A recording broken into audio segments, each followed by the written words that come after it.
Kisah Nabi Yusuf alaihissalam, anak yang sabar dan mulia. Dahulu kala, hiduplah seorang nabi bernama Nabi Yakub alaihissalam.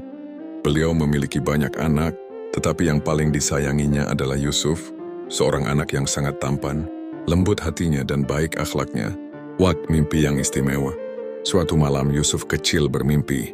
Ia melihat 11 bintang, matahari dan bulan semuanya bersujud kepadanya. Yusuf pun menceritakan mimpinya kepada ayahnya. Nabi Yakub terkejut dan berkata dengan lembut, "Wahai anakku, jangan ceritakan mimpi ini kepada saudara-saudaramu. Mereka bisa iri, karena mimpi itu adalah tanda bahwa kelak Yusuf akan menjadi orang mulia." Dikhianati saudara sendiri. Saudara-saudara Yusuf merasa iri karena ayah mereka sangat menyayangi Yusuf. Hati mereka dipenuhi dengki. Mereka membuat rencana jahat. Yusuf diajak pergi bermain, lalu dimasukkan ke dalam sumur yang gelap dan dalam. Setelah itu mereka pulang dan berbohong kepada ayahnya, mengatakan Yusuf dimakan serigala. Nabi Yakub sangat sedih, tetapi beliau tetap sabar dan percaya kepada Allah. Dari sumur ke istana, Yusuf kecil yang sendirian. Di sumur akhirnya ditemukan oleh kafilah, rombongan musafir. Ia dibawa ke Mesir dan dijual sebagai budak.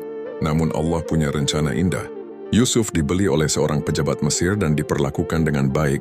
Yusuf tumbuh menjadi pemuda yang tampan dan jujur. Diuji dengan godaan.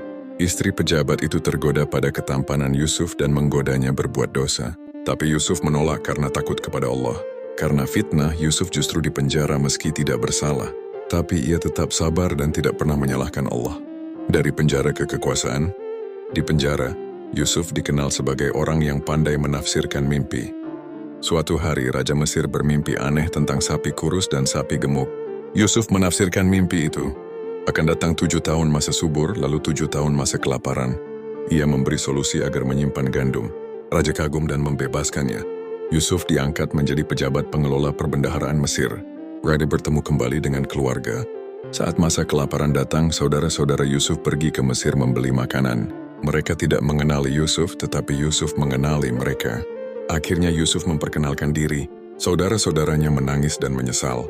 Namun Yusuf berkata dengan hati mulia, "Hari ini tidak ada balasan dendam untuk kalian. Semoga Allah mengampuni kalian." Keluarga mereka pun bersatu kembali. Mimpi Yusuf saat kecil akhirnya menjadi kenyataan. Anak pelajaran dari kisah Nabi Yusuf, jangan iri dan dengki. Tetap sabar walau disakiti. Jaga diri dari godaan. Allah selalu punya rencana terbaik. Memaafkan lebih mulia daripada membalas dendam.